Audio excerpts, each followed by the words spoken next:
Bueno, en esta clase vamos a ver lo que es análisis de sistemas LTI, es decir, el análisis de sistemas de lineal invariante en el tiempo, específicamente en las señales. Entonces, para empezar lo que es este punto, es necesario entender que el análisis de sistemas de LTI en señales discretas se van a llegar a transformar especialmente con lo que es con la transformada Z. La transformada Z. Entre la transformada Z llega a haber un punto importante que es la transformada Z directa. Y la transformada Z directa de una señal X en función de n se llega a representar por una serie de potencias, la cual es esta de aquí, que es X en función de Z va a ser igual o equivalente a lo que es a la sumatoria de cuando n es igual a menos infinito hasta infinito de X en función de n por Z exponente menos de n. Es decir, que esta serie particularmente de esta sumatoria va a estar en función de X en función de n y en Z exponente a la menos n. A la vez, esta señal de X en función de n en el dominio del tiempo discreto en función de Z, en función de la transformada Z, se denota como esta de acá, con esta típica característica de la transformada Z, corchetes igual en su interior de X en función de n. Y la relación entre ambos dominios se indica como esta parte de aquí, donde X en función de n va a ser igual a X mayúscula en función de Z. Es decir, va a haber un lapso, un dominio en Z. Siempre que se hable de la transformada Z de una señal, debe incluirse lo que es una región de convergencia, como se ha visto en puntos anteriores.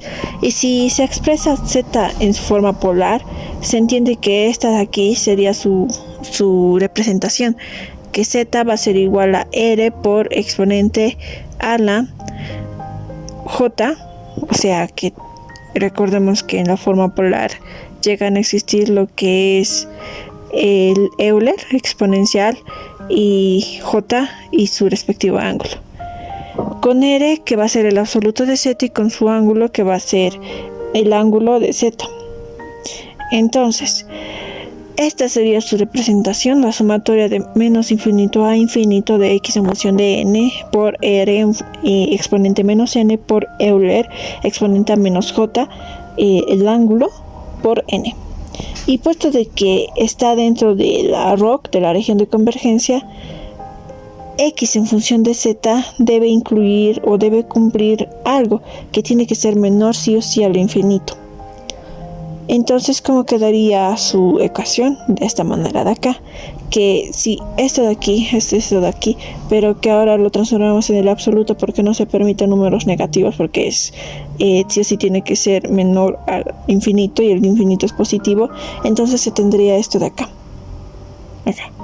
esto fuera, y quedaría esta parte de acá.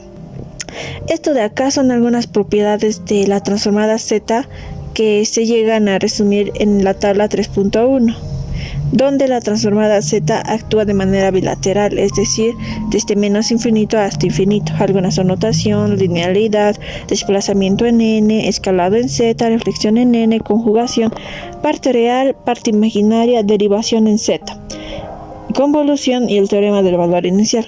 Solo estas son algunas propiedades. Existen más propiedades que si se buscan con acentuación para resolver específicamente ejercicios, se llegan a encontrar. Gráficas. Hay algunas gráficas importantes que se deben de conocer, como lo es cuando la R son suficientemente pequeñas. Es decir, esta es una representación gráfica de la región de convergencia cuando R es muy pequeña, como vimos, ¿verdad? Que están en el plano Z con ejes imaginarios y reales y que R es pequeño. Después se tiene que cuando R son lo suficientemente grandes, es decir, que se van a llegar a encontrar acá en este eje, en este plano más afuera del celeste. Ejemplo, este de acá nos pide hallar la transformada Z de esta gráfica, específicamente de la sección que inicia desde 0, va hasta 2, de 2 va hasta 5, de 5 va hasta el infinito. Pero aquí en nuestra gráfica se marca hasta el 8. Entonces, ¿cómo sería de repente su gráfica si se llega a muestrear? Con puntitos definimos los intervalos que cumple, diciendo que en x en función de 0 va a ser 0. Entonces ya tenemos las muestras y podríamos llegar a resolver utilizando lo que es con la ecuación que vimos anteriormente, donde muchas veces k en otros libros se llega a encontrar como n y n en otros libros se llegan a encontrar como k.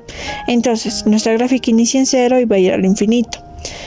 Y siguiendo lo que es la muestra que se llega a utilizar comúnmente con las transformadas z, ponemos cuando x estaba en función de 0 era 0, cuando x estaba en función de 1 era 0, en función de 2 era 0, en función de 3 era 1/3, en función de 4 era 2/3, de 5 1, de 6 1, de 7 1, de 8 1 y así infinitamente. Entonces ya ordenando un poco mejor de lo que es de los intervalos, se tendrían lo siguiente, que recordemos que inicia en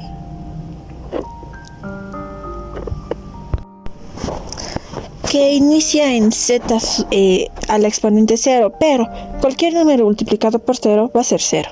Entonces en realidad estaríamos iniciando lo que es en 1/3 por z a la menos 3, a z menos 4 y así. Esta parte de aquí. Entonces, ya teniendo lo que es eso definido, podemos llegar a factorizar algunos términos, como es el 1/3. Entonces tenemos lo que es esto de acá, ya factorizado el 1/3. Y en esta parte de acá podemos llegar a factorizar también algo, que sería el z elevado a la menos 5. Si llegamos a elevar el z elevado a menos 5, tendríamos esto de acá, que esto ya sería como una serie. Entonces, conociendo de que esta serie de acá también se llega a igualar con esta ecuación de acá, podríamos tener la definición de que x en función de z va a ser igual a 1/3 de todo esto más z elevado a la menos 5 de todo esto de acá. Entonces, ya teniendo esto de acá, podemos llegar a hacer dos cosas: o encontrar su común de estos dos términos, o bien este término lo multiplicamos por el denominador de este término y este término lo multiplicamos por el denominador de este término. Entonces, ¿qué pasaría? Que este 1/3 se estaría multiplicando por 1 menos z entre 1 menos z elevado a exponente menos 1 por el término que está aquí arriba, más 3 entre 3, que estaría multiplicando a z menos 5 entre 1 menos z menos 1. Hasta ahí todo correcto. Entonces tenemos esta ecuación de acá, y si llegamos a multiplicar estos términos que se están multiplicando en paréntesis, tendríamos lo que es z a la menos 3 más 2z a la menos 4 menos z a la menos 4, donde aquí ya son términos semejantes, así que hay que hacer una suma, menos 2z a la menos 5 más 3z a la menos 5, términos semejantes, también hay que hacer algo. Entonces finalmente tendríamos lo que es z a la menos 3 más z a la menos 4 más z a la menos 5 sobre 3 entre 1 menos z a la menos 1. Ejemplo en MATLAB, el mismo ejemplo que acabamos de ver. Esto de acá sería así. Primero tenemos lo que es que, como conocemos, limpiar, cerrar programas anteriores. Esto se puede llegar a introducir también por escritorio, pero de alguna manera es más fácil siempre ponerlo arriba. ¿Por qué? Porque de esa manera nos acortamos de repente poner el disp o fprint o otros códigos que llegarían a solucionar introducirlo por teclado. Pero Por esta ocasión vamos a poner los valores de x en función de n y de n de esta manera. Incluso se puede llegar a resolver directo desde Command Windows, pero eso ya es para otro momento. Entonces después introducimos la transformada Z que hemos llegado a encontrar. Este específicamente es un programa para graficar y cómo se verían las gráficas si lo llegásemos a poner en MATLAB. Entonces ponemos lo que es la transformada Z simbólica que ya hemos sacado. Evaluamos la transformada Z en un círculo unitario. Finalmente podemos llegar a graficar en el dominio del tiempo la primera gráfica que nos ha dado, y la transformada Z, que esta de aquí ya sería la magnitud de la transformada en el círculo unitario. Entonces estas de aquí serían sus gráficas. La señal en el dominio del tiempo podemos ver que efectivamente va a ser las señales que nos ha proporcionado en un inicio del ejercicio. Entonces nuestra solución ha sido correcta, y esta sería su magnitud de la transformada Z en el círculo unitario. Transformadas Z racionales. Se denominan transformadas Z racionales a las que tienen forma de un cociente de polinomios en Z a la menos 1 o en Z. Es decir, nuestra transformada X en función de Z va a tener la forma de una división entre un numerador n en función de Z y un denominador d, también evaluado en el plano Z, donde estos tienen forma de un polinomio, es decir, tienen la siguiente forma, donde b sub 0, b sub 1, b sub 2, hasta b sub m son números constantes y van multiplicados a nuestra variable z-1, z-2, z a la menos 3, hasta z a la menos m. De la misma manera para el denominador, donde tiene sus coeficientes y sus variables z van multiplicadas de menos 1 hasta menos n. Y en la parte derecha tenemos la transformada z de algunas de las funciones comunes, donde tenemos nuestras señales de entrada, x en función de n, por ejemplo la función delta, cuya transformada z, x en función de z va a ser igual a 1. Esto para una ROC, es decir, una región de convergencia en todo el plano z. De la misma manera, para una función u en función de n, su transformada va a ser igual a 1 entre 1 menos z a la menos 1. Esto para una región de convergencia del módulo de z mayor a 1. Y de la misma manera con el resto de nuestras funciones. ¿Qué son los polos y qué son los ceros? Los polos para la transformada racional x en función de z son aquellos valores de z para los que nuestra función toma un valor de 0. Y los polos son aquellos valores de z para los que nuestra función x en función de z va a tomar un valor de infinito. Cuando nosotros graficamos nuestro plano z, los puntos en los que nos podemos encontrar los polos y los ceros se representan de la siguiente manera. A los ceros se los representa como un círculo y a los polos se los representa como una x.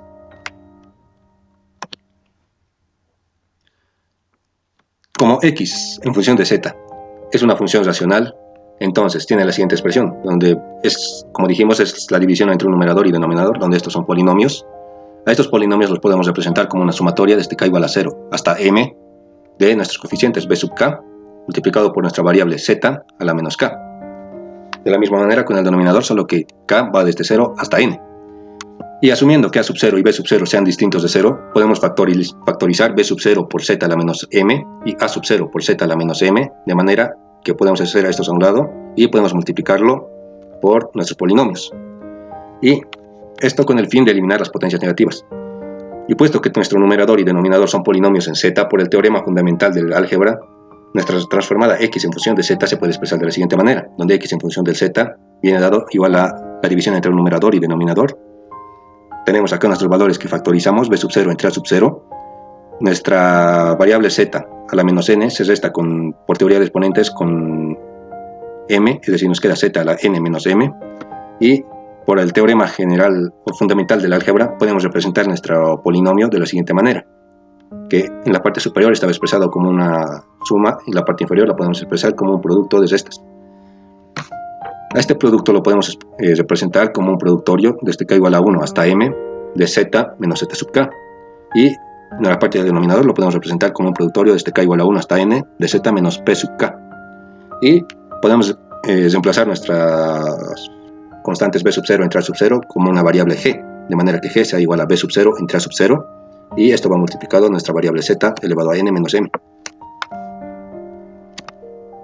En esta expresión, los ceros son los que se representan como z sub k, y los polos son los que se representan como p sub k, y corresponden a las raíces de los polinomios del numerador y del denominador, respectivamente.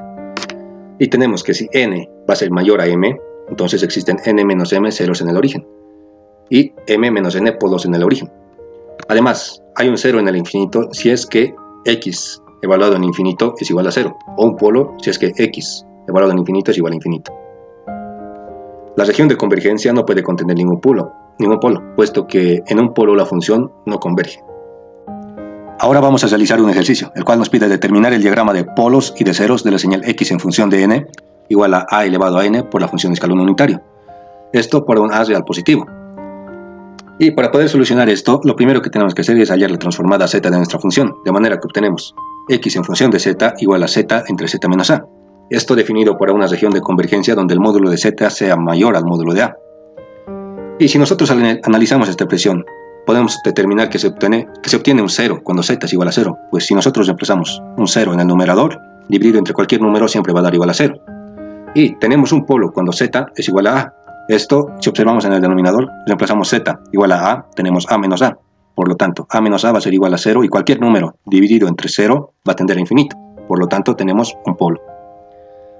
Podemos graficar nuestro polo y nuestro 0 en el plano z. Recordemos que los ceros se grafican con un círculo. Tenemos nuestro círculo en el punto cuando z se hace igual a 0. Y tenemos nuestro polo cuando z se hace igual a a. Los polos se grafican con una x. A continuación tenemos el programa de MATLAB de este ejercicio, que consta de lo siguiente. Lo primero que hacemos es limpiar nuestra área de trabajo. Definimos variables simbólicas z, a y n. Y definimos nuestra señal de entrada, x en función de n, que va a ser igual a elevado a n, que es la que nos da el enunciado. Luego calculamos la transformada z de nuestra función x en función de n. Esto tomando en cuenta que nuestras variables son n y z. Mostramos el resultado de la transformada z que obtuvimos. Y lo que tenemos que hacer para que el programa funcione es darle un valor numérico a nuestra variable a. Entonces nosotros vamos a decir que a vale 0.2. Luego reemplazamos este valor numérico en nuestra función de la transformada x en función de z, de manera que evaluamos nuestra función a, x en función de z, reemplazando 0.2 en lugar de a. Y obtenemos el numerador y el denominador simbólicos, convertimos estos números, o estos valores simbólicos a numéricos, y graficamos los valores que obtuvimos, que son los polos y los ceros. Corremos nuestro programa, y lo que nos muestra es la transformada z de nuestra función, la cual viene siendo esta, que es la misma que pudimos observar anteriormente, solamente que se distribuyó de manera distinta la parte negativa. Y podemos ver la gráfica del polo y el cero. Podemos observar que el 0 se está dando en el punto 0, cuando z es igual a 0, y el polo se da cuando z es igual a a. Como dijimos que a va a ser igual a 0.2, entonces nuestro polo está en este punto. Si nosotros modificamos nuestro valor de a, y ahora le colocamos por ejemplo un 0.8, nuestro polo va a ser cuando z sea igual a 0.8. Localización de polos y el comportamiento del dominio en el dominio n para señales causales. Un polo en la transformada z define el comportamiento de una señal en el dominio del tiempo. Si una señal tiene una transformada z con un único polo real, la señal resultante es una exponencial real de la forma 1 sobre 1 menos az a la menos 1, o esto igual, multiplicando arriba y abajo por z, nos da z sobre z menos a. La región de convergencia de esta sería el módulo de z mayor al módulo de a. Su correspondiente en el dominio del tiempo es x a la n es igual a la n por o n, que es el exponencial y el escalón unitario. Aquí a representa el factor de crecimiento o decaimiento de la señal en el tiempo. Si a es menor a 1, la señal se atenúa con el tiempo, y si a es mayor a 1, la señal crece exponencialmente. En la figura 3.8 muestra cómo cambia la señal según la posición del polo en el plano z. Este es el plano z y este es el polo, ¿no? Como estamos viendo que la región de convergencia de el módulo de a tiene que ser menor a z, y aquí suponemos que a es menor a 1, todo lo que está en la circunferencia unitaria, como sabemos, va a ser estable, o sea, como este. Pero aquí solo estamos viendo el comportamiento, ¿no? Acá empieza a oscilar. Es una señal oscilante, pero que va decayendo. Aquí también es una exponencial que va decayendo, mientras que si es igual a 1, el polo A es igual a 1, vemos que no decae, sino que da pulsos constantes hasta el infinito, igual cuando es igual a 1 o menos 1. Cuando se sale del círculo unitario ya no es inestable, ¿no? Tiende a infinito. Polos de mayor multiplicidad y señales exponenciales.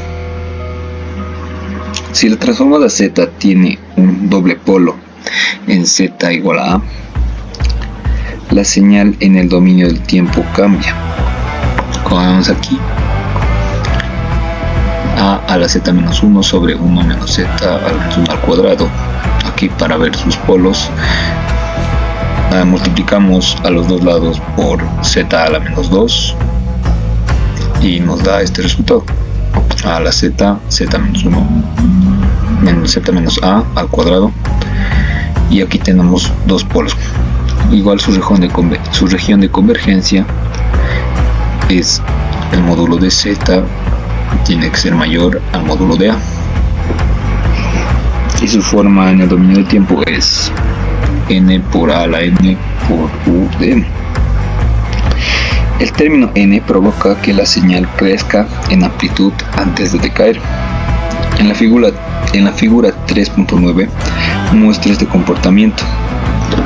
La señal crece más rápido inicialmente, como se ve acá. La señal crece si a es igual a 1,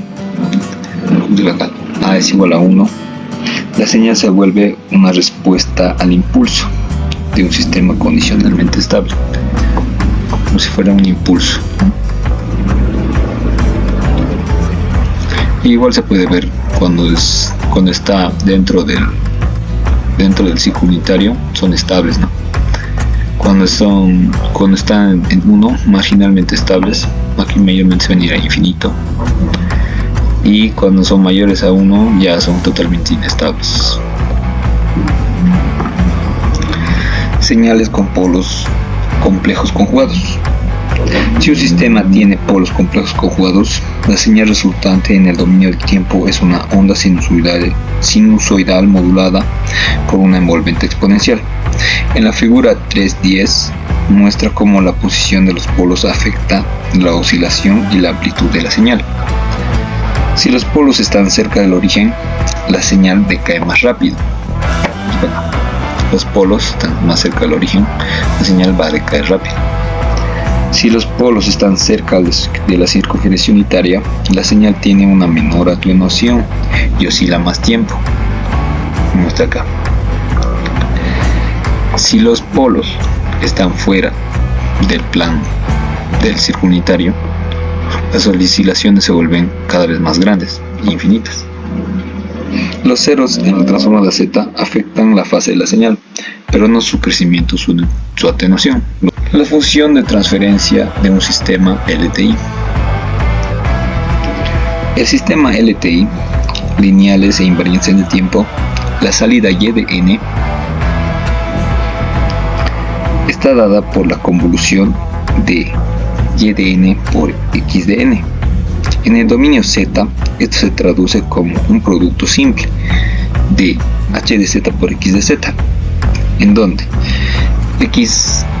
h de z es la función de transferencia del sistema, x de z es la transformada de la entrada y y de z es la transformada de la salida. Si conocemos h de z y x de z, podemos calcular y de z. Y si conocemos y de z y x de z, podemos calcular h de z. En un sistema LTI con una ecuación en diferencias, tenemos que y de n es igual a menos k en una sumatoria de k igual a 1 hasta n de ak por y de n menos k más la sumatoria de k igual a 0 hasta m de bk de x de n menos k, donde utilizamos la transformada z, ¿no? Volvemos y de n por y de z a y de n menos k por y de z por su retraso de z menos k por acá, y x de n menos k por x de z por z menos k. Acá podemos sacar los factores donde no está influyendo k en la sumatoria, que aquí sería y de z y x de z. Entonces factorizamos y de z, pasamos todo este término al otro lado y se vuelve 1 más la sumatoria desde k igual a 1 hasta n de acá z menos k igual a x de z de k igual a 0 hasta m de bk por z menos k. Y acá podemos tener la función de transferencia, ¿no? h de z, que sería y de z sobre x de z. Esa es la sumatoria desde k igual a 0 hasta m de bk z a la menos k sobre 1 más k igual a 1 hasta n de acá z a la menos k. Sistemas de todos polos y todos ceros. Si acá lo volvemos 0, para k desde 0 hasta las m muestras, el sistema es no recursivo, que lo que se comportaría como un filtro FIR, filtro de respuesta finita al impulso. Tiene solo ceros, por lo que su respuesta al impulso se extingue en un número finito de muestras. Mientras que si hacemos ABK 0 para k igual a 1 hasta m, el sistema es recursivo. O sea, IR, filtro de respuesta infinita al impulso, tiene solo polos, lo que implica que la señal puede durar infinitamente o hasta que su amplitud sea despreciable. Ahora veremos un ejemplo. Determina la función de transferencia y la respuesta impulsional del sistema descrito por y de n igual a 1 sobre 2 y n menos 1 más 2xn. Lo volvemos a la transformada z. Y de n por y de z, un medio, un ser normal, una constante y de n menos 1, y de z por su retraso, que es n menos 1, más 2 veces x de z, como tiene un retraso x de z normal. Ahora factorizamos y de z y nos queda y de z por 1 menos 1 sobre 2 z menos 1 igual a 2x z, y entonces la función de transferencia nos quedaría como 2 sobre 1 menos 1 sobre 1 medio z a la menos 1, y esto volviéndolo con z positivas, multiplicando por z, nos queda 2z, z menos 1 medio. Aquí nos demuestra que tiene un polo en 1 medio y un 0 en z igual a 0. Utilizando la tabla de transformadas, que es esta tabla, ¿no?, se obtiene que la función de transferencia fue 2 1 medio a la n por el impulso unitario, que es esta, ¿no? Se ve 1 medio es igual a z a la menos 1, entonces volvemos a es 1 medio a la n, 2 es una constante, sale, y su región de convergencia es z, o sea, su región de convergencia está dentro del círculo unitario. Haciendo una simulación del ejercicio, primero definimos la función de transferencia, en el numerador 2z, en el denominador z menos 1 medio. Creamos el sistema en tiempos discretos, graficamos polos y ceros con z-plane. Aquí el título que va a tener, diagrama de ceros. Calculamos la respuesta al impulso con un rango de muestras de 10. Respuesta impulsional 2 por 1 medio elevado a n, que esta es ya la respuesta que sacamos, ¿no? Graficamos la respuesta y las figuras.